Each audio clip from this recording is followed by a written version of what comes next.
Invitaciones para que busquemos en el libro de los Levíticos, el Levítico capítulo 23.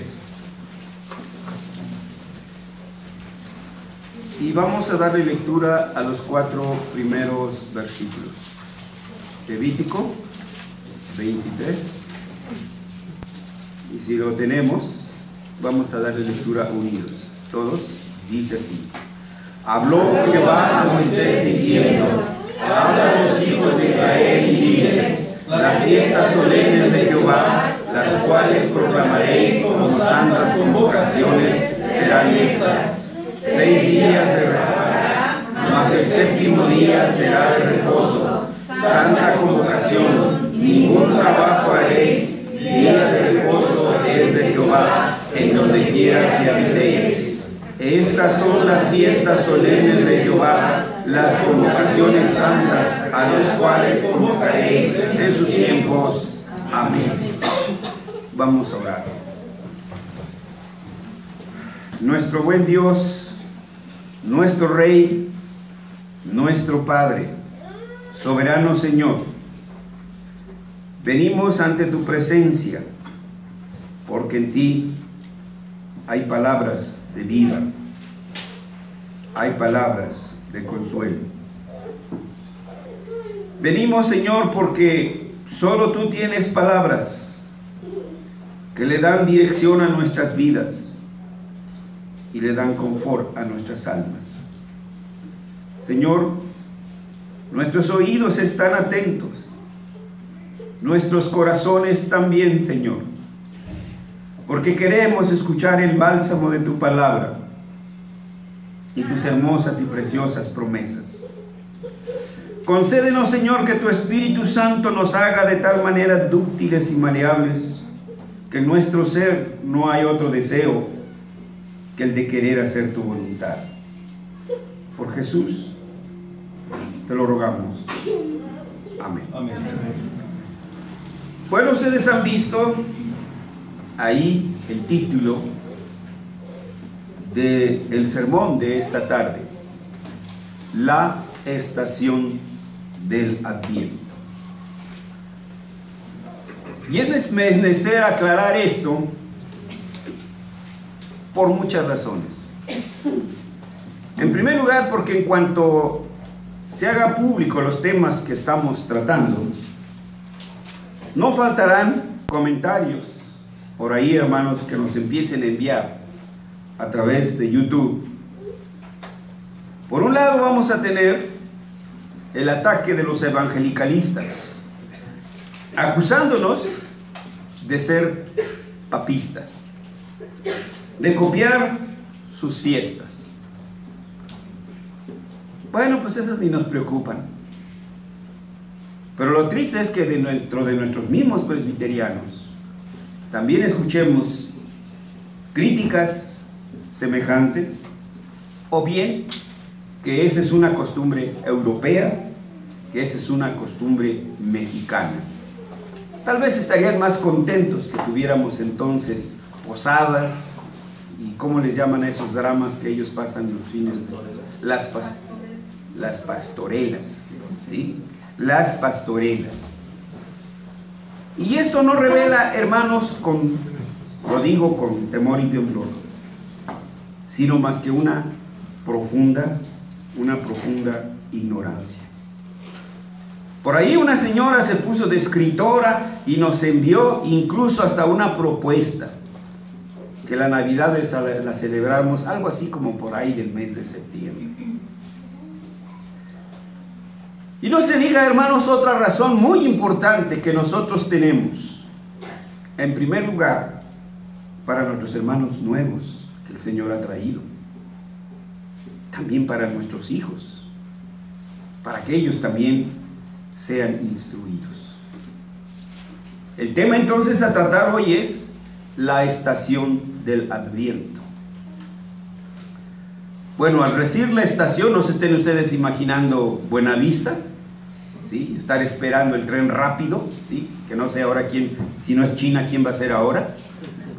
O está empezando la estación del Metro Oceanía, o no sé cuál es la que ustedes abordan. No, se refiere a que una temporada especial que en un momento vamos a explicar, y del Adviento, lo que está por venir. Pero antes de entrar al tema propiamente del Adviento, tenemos que hablar de lo que es el año litúrgico cristiano o calendario litúrgico cristiano, para que podamos entender el porqué, la razón de este tema de la estación del Adviento. Algunos de ustedes ya tienen ya lo vieron, ya les fue enviado el calendario litúrgico. Si no, vean en sus correos. Y si no, créese una cuenta de correo, hermanos.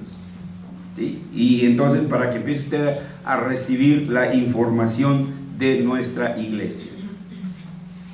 Y es de veras, hermanos, gratificante. Hace un momento en la escuela dominical mencionada, como algunos hermanos han empezado a enviar respuestas de gracias por ese calendario, ¿sí? Y por supuesto, aprovechando, envían saludos a nuestra iglesia. De manera que entonces, que primero tenemos que ver qué es el año litúrgico, porque ahí es donde está comprendido el tema de la estación del Adviento. Trae una explicación al principio, si lo vieron ya, los que lo leyeron, qué es el año de Adviento. Y luego trae otra columna donde menciona colores. ¿Cuál es el color de la Cuaresma? ¿Cuál es el color de la Navidad? Y etcétera. Y un asterisco que menciona qué iglesias calvinistas lo llevan al cabo. La Free Reformed Church, la United Reformed Church y algunas otras iglesias presbiterianas, hermanos, donde oficialmente el pastor usa toga y usa también la estola. Sí, la estola. El año litúrgico o calendario litúrgico es un ciclo anual de actividades celebrativas de la iglesia. Por cierto, hoy tocamos algo de esto en la escuela dominical, y la última lección se refiere precisamente al año litúrgico, que en su oportunidad pues vamos a hablar. Las festividades son días únicos y especiales de guardar. Por ejemplo, una festividad es el domingo. El domingo es una fiesta. El día de Navidad es una fiesta. Pero por otro lado, las estaciones son periodos. O sea, entonces ya vean, estación del Adviento se refiere a un periodo, no a un día. Christmas Day, día de Navidad, es un solo día, mientras que una estación abarca un periodo, días o semanas. Entonces el Adviento es una estación, por tanto abarca un periodo de tiempo. Las estaciones son periodos que duran varios días o semanas. Por ejemplo, el Adviento, 4 semanas antes de la celebración de la Navidad. La Cuaresma y el Pentecostés. Todos estos son tiempos que en su momento ya hemos hablado, pero que volveremos a hablar hasta el cansancio.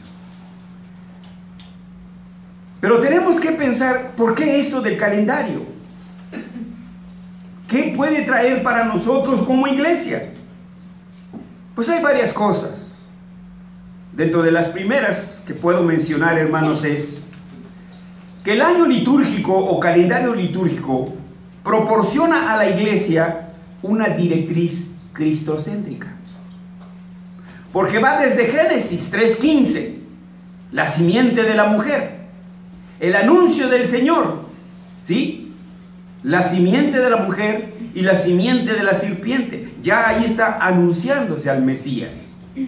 Por eso el calendario entonces es cristocéntrico en ese sentido.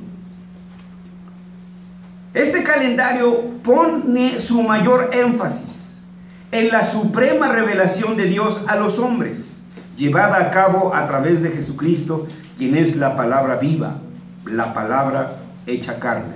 En el principio era el Verbo, y el Verbo era con Dios, y el Verbo era Dios. Ese es por un lado. O sea, centra la predicación en Jesús, en su vida, en su ministerio. En segundo lugar, el calendario litúrgico ayuda también a recordar y tener presentes ciertos temas centrales de las Escrituras, tales como el nacimiento, la crucifixión, la ascensión de Cristo. Esto es lo que deberían de celebrar las iglesias, no el Halloween cristiano. El día del dios Eros, 14 de febrero. Sí, hermanos, Cupido es la forma romana, pero la forma hebrea es Eros, y a quien están celebrando es a Eros. Eros en griego, Cupido en latín, ¿verdad? Era el dios de los romanos, al dios Eros. Sí, se espantan porque celebramos la Cuaresma, pero no se espantan en celebrar al dios Eros el 14 de febrero. Vaya cosa. Entonces, vean, nos van llevando de la mano, que no olvidemos, hermanos, la razón por la que usted y yo estamos aquí. En suma, además, el calendario litúrgico, en tercer lugar, permite que la palabra de Dios sea expuesta de una manera ordenada y sistemática. Esto es muy importante, hermanos, porque hay iglesias que nunca saben de qué va a predicar el pastor. No hay un orden. Predica el pastor de lo que sí, lo voy a decir, porque sí hablo yo, hermanos, de lo que se le hincha la gana, lo que en la noche se le ocurrió. Iba yo camino en el Guajoloyé a mi pueblito de Tangamandapio, y el espíritu que me inspira y que empiezo a escribir este sermonazo que hoy traigo para ustedes. No, hermanos, la palabra de Dios no es así de ligera. Entonces esto ayuda al calendario litúrgico a que la predicación dio de una manera ordenada y sistemática. En suma, el año litúrgico o calendario litúrgico proporciona a la iglesia un significado, proporciona un orden y proporciona una dirección y una meta. No andamos a la deriva, hermanos. Esto es muy importante, futuros pastores. ¿Me están oyendo? ¿Sí? Esto es muy importante. De tal manera que entonces no hay improvisación en el orden del culto.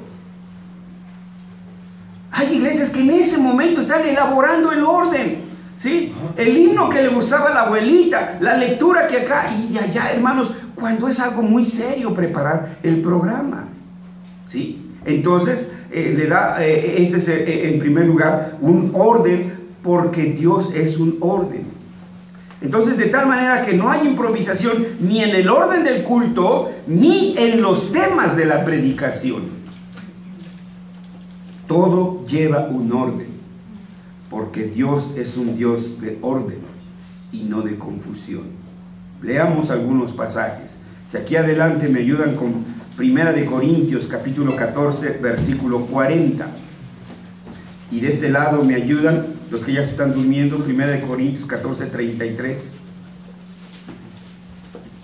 Primera de Corintios 14, 33, aquí adelante a mi izquierda. Escuchamos. Primera de Corintios 14, 40. Pues Dios no es Dios de confusión, sino de paz, como en todas las iglesias de los santos. Dios no es Dios de confusión.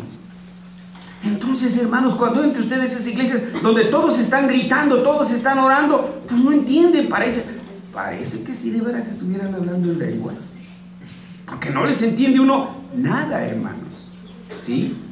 Pura confusión es allí. Y 14:33. Pues Dios no es Dios de confusión, sino de paz. Como 14:40. Entonces, ¿cuál leyeron? Hágase todo decentemente y con orden. Pero hágase todo, como dice, decentemente y con orden.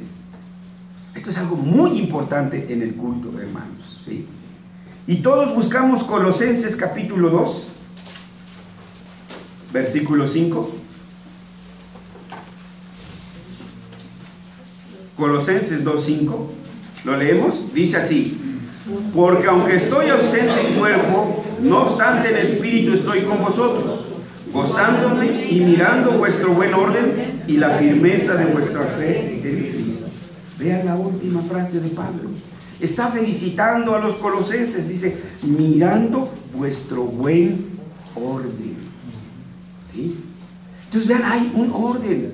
Hay iglesias donde comienzan a orar, no sabemos cuándo van a terminar. Comienzan a cantar, no sabemos cuándo van a terminar. Y no se diga el pastor. Nomás denle chance. Se agarra el púlpito y... ¿sí? ¿Quién lo para? ¿Sí? ¿Por qué? Porque no lleva un sermón estructurado. Es un versiculista. Lleva un versículo aquí y luego los trae para acá y luego los lleva por allá y los lleva así, para arriba y para abajo. ¿Sí? Entonces, hermanos, tenemos que poner orden a todo esto. Para hablar entonces, o mejor dicho, desarrollar este tema del año litúrgico, quiero, hermanos, en primer término, llevarlos a que podamos apreciar el calendario litúrgico en el Antiguo Testamento. En segundo lugar, en el Nuevo Testamento. Y en tercer término, a través de la historia de la iglesia. Vamos a encontrar entonces que tanto en el Antiguo Testamento como en el Nuevo y a lo largo de la historia de la iglesia ha habido un calendario litúrgico. Tomemos por ejemplo el pasaje que leímos de Levítico 23. Levítico 23 lo que nos revela de inmediato es que hay un calendario de celebraciones. ¿Sí lo notaron, hermanos? Cuando empezamos a leer ahí, vuelvan otra vez a Levítico capítulo 23 y vamos solo a mencionar 2 que 3 de por ahí para que veamos esto. El Señor le ordena a Moisés, en el versículo 2 le dice: habla a los hijos de Israel y diles, las fiestas solemnes de Jehová, fíjense, está en plural, fiestas solemnes de Jehová, las cuales proclamaréis como santas convocaciones. Ahora fíjense bien, las vas a proclamar, pero además dice que vas a convocar. Entonces por eso el consistorio convoca a la celebración de la Navidad. El consistorio convoca a la celebración de las 7 palabras. Convoca. Hay que convocar a la asamblea. Hay que convocar a la iglesia. Dice, proclamaréis como santas convocaciones. Serán estas. 6 días se trabajará. Versículo 4. Estas son las fiestas solemnes de Jehová. Y luego vienen las instrucciones. Y así sigue. La de los tabernáculos, la de la Pascua, etc. Entonces, al observar en este pasaje, lo que vemos es que Dios está ordenando a Moisés que le comunique al pueblo de Israel que guarde las fiestas solemnes como santas convocaciones, lo cual nos lleva a la deducción de que entonces en el Antiguo Testamento, en el pueblo de Israel, existía un calendario de festividades.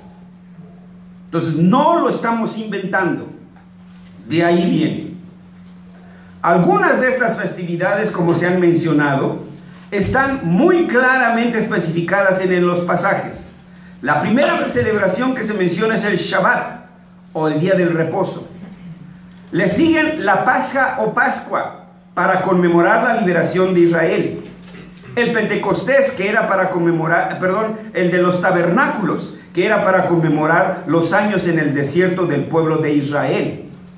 La Pascua, para conmemorar la liberación de Israel del yugo del pueblo de Egipto.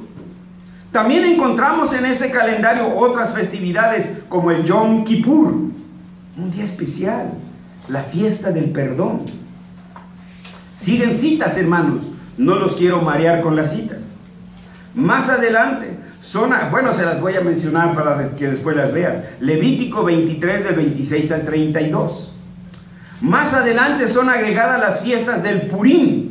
Lo encuentran en Esther capítulo 9, versículos 19, 24 y 26. Y en el calendario judío todavía tenemos la Hanukkah, que es la fiesta de las luces, que servía para conmemorar la liberación de Israel del yugo de los griegos, que dicho sea de paso, tiene cierta, ¿cómo diríamos? Casi son en las mismas fechas que nosotros celebramos la Navidad. Si ustedes quieren saber cómo se celebra la Hanukkah, pueden ir al Centro Cultural Israelí. Pagan, por supuesto, no sé cuánto sea, pero hay que pagar la cena. Y uno entonces conocerá.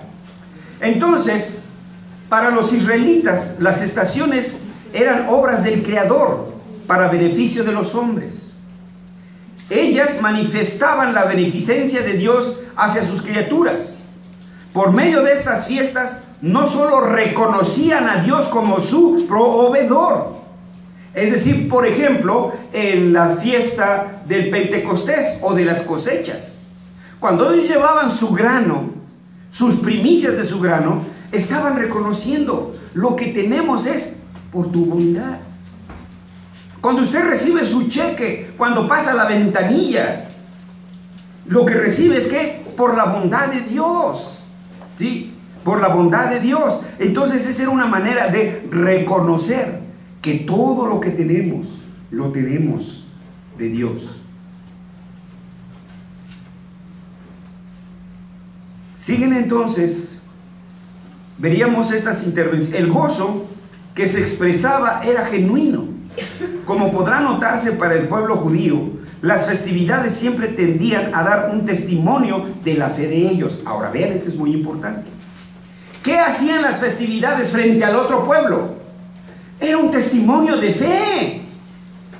Contrario, por ejemplo, a los pueblos que les circundaban, que tenían sus bacanales en los árboles.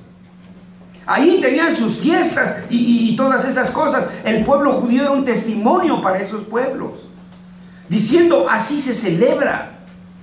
Y no dejándose arrastrar, porque a veces eran unos arrastrados, se dejaban arrastrar por las fiestas de los demás. Nosotros hemos sido llamados para ser testigos a los demás. Vosotros sois mis testigos. Los otros son fastidios de Jehová. Esa es nuestra tarea. Por eso convocamos, para celebrar la Semana Santa, para celebrar la Navidad, para celebrar todas estas fiestas. Es decir, entonces, que las ceremonias religiosas no eran incompatibles con el disfrute de las cosas temporales concebidas por ellos como dones de Dios. Citemos los ejemplos de los muchos que se pueden citar. Aquí a mi izquierda, Levítico 23:40, como ya lo leímos, pero y acá Deuteronomio 16:14. Levítico 23:40 a mi izquierda, esgrima, y a mi derecha Deuteronomio 16:14. Y tomaréis el primer día ramas con fruto de árbol hermoso, ramas de palmeras, ramas de árboles frondosos y sauces de los arroyos, y os regocijaréis delante de Jehová vuestro Dios por 7 días. Tomaréis ramas, tomaréis esto. ¿Y qué dice? Os regocijaréis. ¿Sí? Pero vean que no dice: vas a poner Sancho Clauses ahí en el arbolito. Lo pintas de morado, de verde chillón, verde lima, fucha, o fucha, no sé cómo se pronuncia. ¿Qué nos pasa, hermanos? La directriz no es lo que hace Pancho Nopales ni San Juan de las Esquinas, es la poderosa palabra de Dios. Y Deuteronomio 16:14. Y te alegrarás en tus fiestas solemnes, tú, tu hijo, tu hija, tu siervo, tu sierva, y el levita, el extranjero, el huérfano, la viuda que viven en tus poblaciones. Y te alegrarás, ¿sí? Deben ser fiestas alegres. Pero no, hermanos, tenemos una imagen distorsionada, pervertida de la felicidad. Si no hay chupe, no, pues eso no es fiesta. Si no hay dance, pues no, este está reaguado. Porque ese es su concepto pervertido de la felicidad. A veces nos invitan a los cristianos a un cumpleaños, a una boda, a una festividad de la familia, y hay 2 fiestas. A los cristianos los tienen en un cuarto con agüita de Jamaica, ¿sí? Y a sus amigotes de la escuela y del trabajo y de todo, allá los tienen con su... Iba yo a decir Chivas Regal, pero ya mero, ¿no? Con su Bacardí y toda la... sus caguamas y etcétera, hermanos. No, hermanos, de una sola pieza. Este hogar es cristiano y así lo celebramos, ¿sí? Entonces, ese es grosso modo, hermanos. Podíamos incluso desarrollar este tema nada más por por un mes, y seguir demostrando a lo largo de las Escrituras cómo el Señor una y otra vez le recuerda a su pueblo cuáles son las festividades. El calendario litúrgico en el Nuevo Testamento no se queda atrás. En primer lugar, veamos el testimonio de la iglesia apostólica. Estoy hablando de la iglesia que surgió con el ministerio de Pablo, de Pedro, de Santiago, de cada uno de estos apóstoles. Cuando el maestro llegó, se seguían guardando las festividades judías. Y nótese que nuestro Señor Jesucristo no les reprochó, ni les dijo, quítenlas. No, incluso él mismo las celebraba. ¿O no celebró la Pascua? Esa era una festividad judía, ¿sí? Entonces él mismo asistía incluso a las sinagogas. Cristo mismo y sus discípulos guardaban estas fiestas. Sin embargo, poco a poco, la iglesia apostólica fue abandonando las fiestas judías para concentrarse en la celebración del Día del Señor o domingo. Esta fue la primera festividad del calendario litúrgico de la iglesia del Nuevo Testamento. ¿Cuál era el propósito del Domine o el Día del Señor? Era conmemorar la resurrección de Cristo. Cada domingo el pueblo del Señor se reunía para celebrar la resurrección de Cristo. Dentro de la misma celebración estaba la Santa Cena, la cual se sustituyó por la Pascua. Ya tenemos dos, vean, ¿sí? Esta celebración tenía su antecedente ¿en dónde? En el Shabbat de los judíos, el cual tenía también dos énfasis. El Shabbat, me refiero a eso. Por un lado, el Shabbat tenía la intención de que Israel recordara la creación. Fíjese, ya perdimos la brújula. No vemos el domingo como para un día para contemplar el gorjear de los pajaritos, los colores vivos del tucán, el verde el verde olivo de las ramas de los árboles, la creación, el sol, su brillantez. No, hermanos. Si andamos de la seca a la meca, bueno, no tenemos un segundo de descanso, hermanos. Ya, ni siquiera el domingo, que es para descansar. Dios quiere que nos sentemos un rato. Mire, para eso están las banquitas. Siéntese y mire al techo.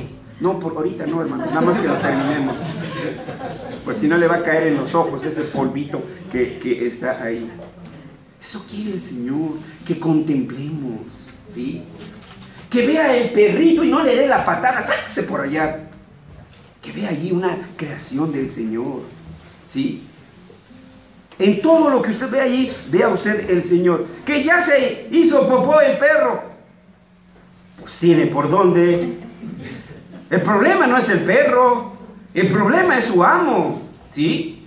Ellos dependen de nosotros. Entonces Dios quiere que veamos todas esas cosas. El Shabbat era para eso, para que el pueblo contemplara la creación, para que el pueblo reconociera que este universo es guardado por Dios y que este universo es sostenido por Dios y que vivir en el planeta Tierra tiene sentido y no andar buscando Plutón o el buen fin, ¿verdad? Éxodo 20 del 8 al 11, hermano. Veamos si no relaciona Dios el Shabbat con la creación. Éxodo capítulo 20, versículos del 8 al 11. ¿Alguien lo puede leer? Acuérdate del día de reposo para santificarlo. 6 días trabajarás y harás toda tu obra, mas el obra alguna, tú, ni tu hijo, ni tu hija, ni tu siervo, ni tu criada, ni tu bestia, ni tu extranjero que está dentro de tus puertas. Porque en 6 días dice Jehová los cielos y la tierra, el mar y todas las cosas que en ellos hay. Y reposó en el 7º día, por tanto, Jehová bendijo el día de reposo y lo santificó. Gracias. Fíjense bien. Ordena que se guarde el Shabbat. Ordena que se guarde el reposo. Y luego da la razón, el por qué. Y dice por qué. Dice, porque en 6 días. ¿Sí? Porque en 6 días Dios hizo los cielos, la tierra y el mar. Entonces el Shabbat Dios lo ordenó para que contemplemos su creación y su divina providencia, por medio de la cual sostiene, dirige y gobierna la totalidad del universo. Nada es fortuito, todo está premeditado por el Señor. Pero además, para los judíos, el Shabbat tenía como propósito guardar, o tenía la intención de que con ello Israel siempre tuviera presente su redención. ¿Qué? ¿Cómo comienzan los 10 mandamientos? Yo soy Jehová tu Dios, que te sacó de la tierra de Egipto. ¿Qué celebraba la iglesia apostólica en el Domine? En el domingo. La resurrección. Sin resurrección no hay garantía de nuestra redención. Sin resurrección no hay garantía del perdón de nuestros pecados. Por eso Pablo dice, si Cristo no resucitó, vana es nuestra fe. Por eso cada domingo nos concentramos y recordamos cuán miserables somos con nuestros pecados, cuán sucios y manchados estamos, y cómo ese Dios de perdón dio a su propio Hijo para limpiarnos con su sangre. Entonces eso estamos recordando lo que era y lo que el Señor ha hecho de mí. Ellos también guardaban el día del Pentecostés, pero no era para conmemorar la venida del Espíritu Santo en el pueblo de Israel. Pero para nosotros sí. La iglesia del Nuevo Testamento celebraba el Pentecostés. Yo casi estoy seguro que muchas iglesias pentecostés que se hacen llamar Pentecostés, ni el Pentecostés celebran. ¿Sí? Yo no sé de dónde sacaron entonces el nombre. La iglesia se reunía para conmemorar la venida del Espíritu Santo, o mejor dicho, la presencia visible del Espíritu Santo, porque el Espíritu Santo siempre ha estado. Desde Génesis 1 se nos revela, ¿sí? Y el Espíritu se movía sobre las aguas, siempre ha estado presente. Mejor dicho, cuando se hizo visiblemente manifiesta la promesa de nuestro Señor Jesucristo, que el Espíritu Santo dirigiría a su iglesia, y que de entonces, a partir de entonces, esa era la garantía de que la iglesia sería dirigida. Lo que con esto puede notarse es que la iglesia apostólica, aun cuando no tenía un calendario litúrgico propiamente dicho, sí observaba ciertas celebraciones de manera regular y progresiva, lo cual dio pie para que más adelante se desarrollara lo que hoy conocemos como calendario litúrgico. Por último, veamos el calendario litúrgico a través de la historia de la iglesia. En primer lugar, miremos brevemente el testimonio de la iglesia patrística. ¿Cuál es la iglesia patrística? Es el siguiente periodo de la iglesia apostólica. Al morir los apóstoles, aquellos que fueron entrenados e instruidos por los apóstoles fueron conocidos como padres de la iglesia. Y a ese periodo se le conoce como iglesia patrística. Esta iglesia patrística, además de seguir celebrando el día domingo, estamos hablando del año 200, año 300, año 400, hermanos. No estamos hablando de hace 8 días, ¿sí? Entonces, dijo el hermano, no, ni del Buen Fin.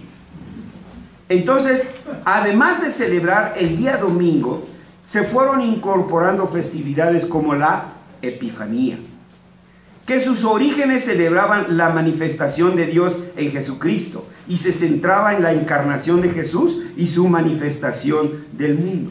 Lo que hoy sabemos es 6 de enero. 6 de enero no es el día de los Reyes Magos, no. El 6 de enero es la epifanía de nuestro Señor Jesucristo, no el día de los Reyes Magos. También la iglesia patrística empezó a celebrar el Adviento como un periodo de preparación y testimonio acerca de la Navidad de Cristo. Encontramos testimonios en los sermones de los padres de la iglesia. La Cuaresma, periodo de preparación y testimonio acerca de la crucifixión, muerte y resurrección y ascensión de Cristo. Ya por el año 500, San Agustín recuerda que en un concilio se determinó que en ese concilio las iglesias celebraran la Pascua, celebraran la resurrección de Cristo, celebraran el Pentecostés, etcétera, que celebraran la Cuaresma, hermanos. La Cuaresma no es una fiesta de los papistas, no, hermanos, ¿sí? Es un error pensar, la celebran ellos, sí, es cierto, ¿sí? Pero no porque ellos lo hayan inventado, de ninguna manera. Este es un legado de la iglesia patrística. Entonces decía, fue San Agustín quien sugirió que se conmemorara la muerte y la resurrección de Jesucristo, pero haciendo eco a uno de los concilios. Después tenemos que dar un salto grande a la iglesia medieval, que va aproximadamente del año 500 hasta el año 1500. La iglesia medieval guardó el año litúrgico, sí, todo esto que hoy conocemos, pero lo deformaron y lo corrompieron gradualmente al abandonar la dirección de las Escrituras e introducir muchos elementos que estaban basados solamente en tradiciones y leyendas y un exagerado simbolismo. Me gustaría ponderar un poquito en esto. Primero, la iglesia medieval deformó el calendario litúrgico. En la era apostólica encontramos la formación de la iglesia. En la era medieval encontramos la deformación de la iglesia. Y a partir de 1517 encontramos la reformación de la iglesia. Eso significa reforma. Y por eso celebramos la reforma. Porque es un volver a las Escrituras. Las iglesias otra vez volvieron a ser dirigidas por las Escrituras. Los símbolos son subjetivos, hermanos. Usted a un objeto le puede dar el símbolo que quiera. Y es en lo que han caído ahora en la corona de Adviento, ponerle colores. Esto simboliza esto. Y le citan un versículo. Bueno, sí, el versículo habla de perdón, pero no dice que el color rojo signifique la sangre de Cristo, que el color morado significa lo... No, hermanos, los símbolos son algo subjetivo, relativo del hombre. No pueden entonces ser directrices para nosotros estos símbolos invitados por el hombre. Y entonces fueron... Pero el problema fue la exageración de esos simbolismos. Agregaron en la Edad Media a estas celebraciones del calendario litúrgico ya la celebración de los santos, de los mártires. Así que entró ya ahí San Martín de Porres, San Martín Caballero y San se acabó. Para el año 1000 ya había tantos santos para cada día del año que hay un día que es el día de todos los santos, no es el 1 de noviembre, ¿sí? Es para ya resumir a todos. Como ahora ya la ONU nos está llenando de días. ¿Hoy es el día de qué? Creo que sí, hoy es un... el día de la tolerancia. El día de la tolerancia. Entonces nos llenan del día del... ¿Para qué mencionarlos, hermanos? Tenemos cosas más importantes. Llegar a cocinar nuestra comida. Pero, hermanos, quiero concluir este último punto con el testimonio de la Iglesia de la Reforma.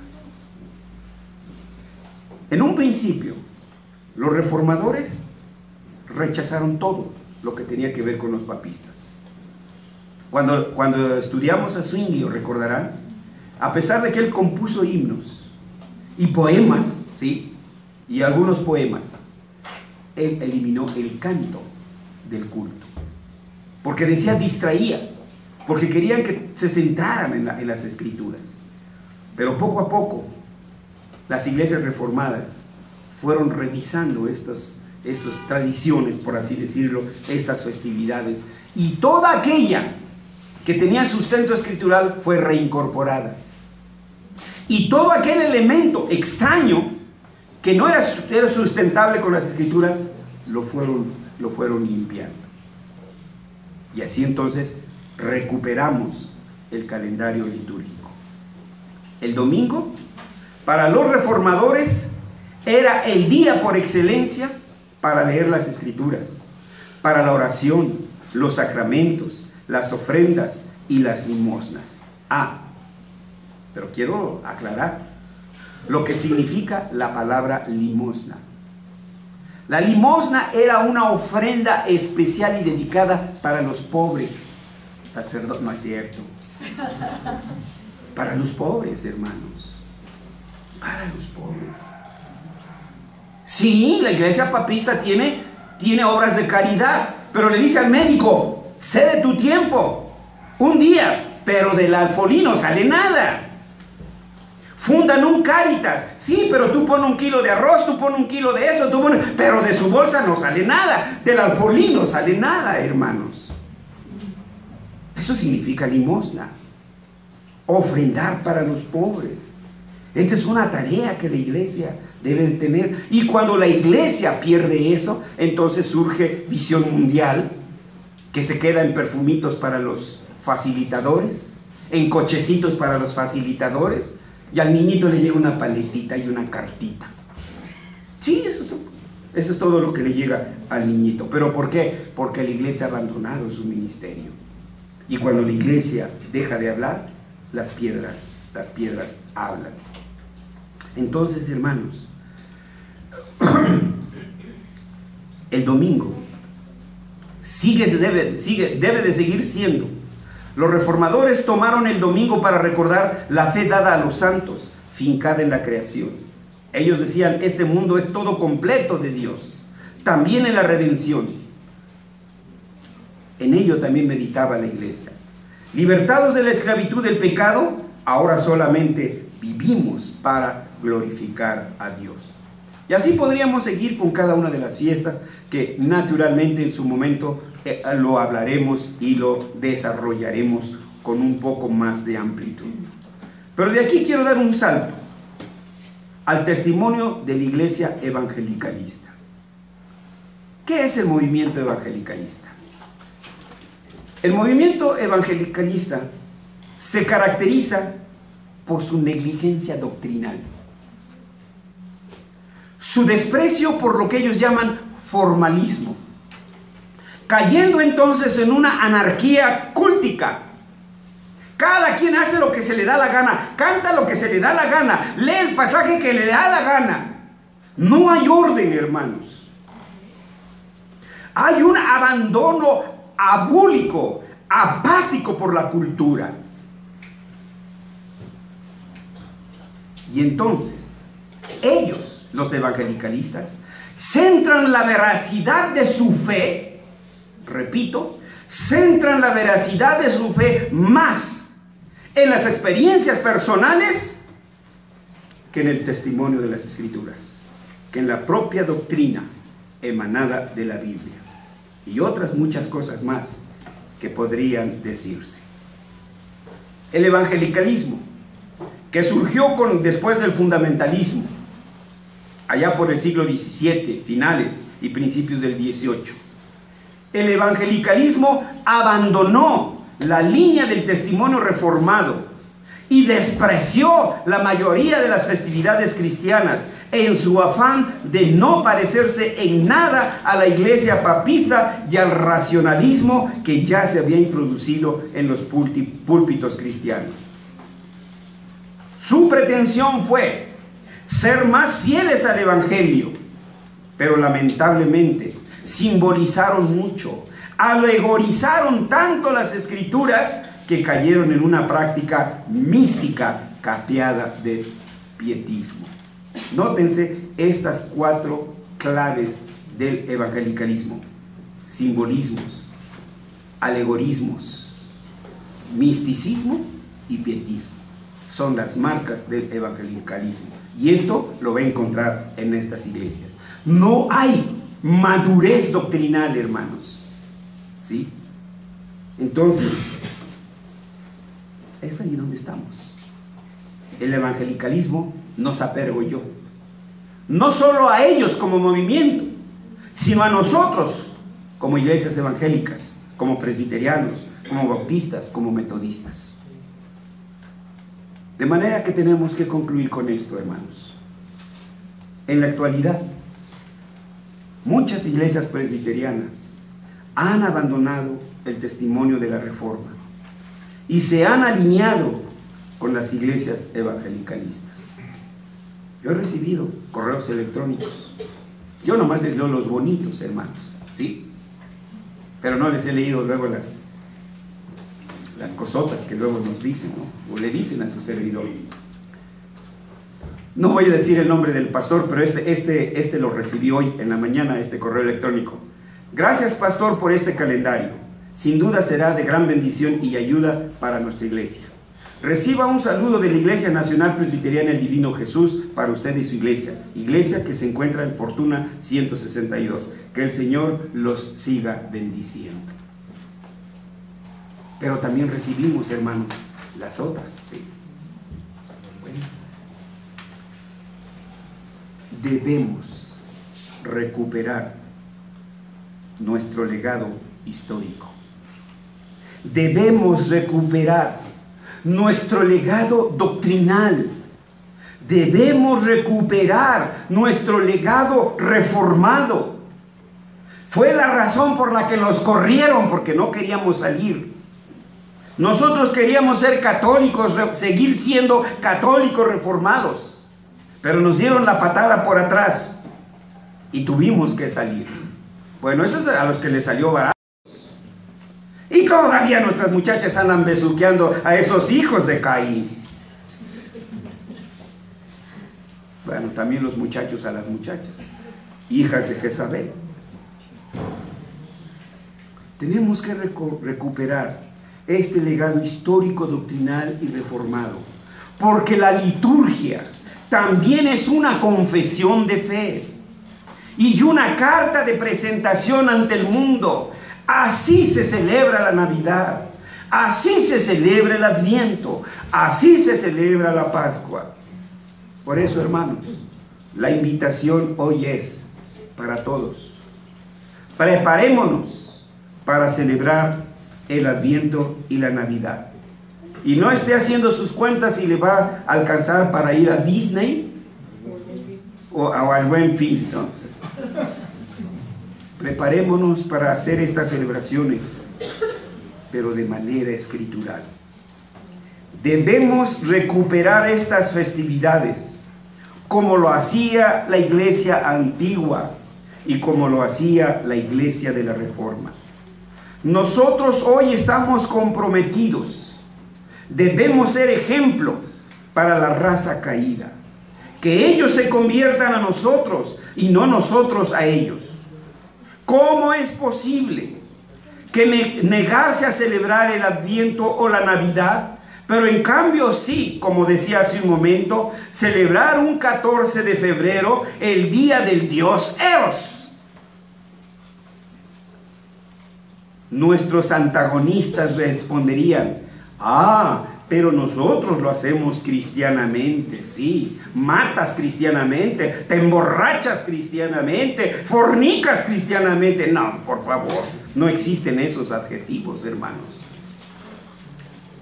No podemos pues celebrar el Adviento y la Navidad sin las tradiciones y los dogmas papistas. No podemos separarnos de eso, hermanos. Tiene que haber todavía Sancho Clauses ahí en nuestros árboles, estos botitas o calcetines, no sé qué, que le ponen ahí, que para que le llegue el regalo al niño. No lo engañe, por favor, papá. No fue Santo Claus, fue el fruto de su trabajo. Dígale: Dios me ha bendecido, hijo, y por eso te compro esto. Dios me ha bendecido, hija, y por eso te compro esto. Que sepa de dónde viene.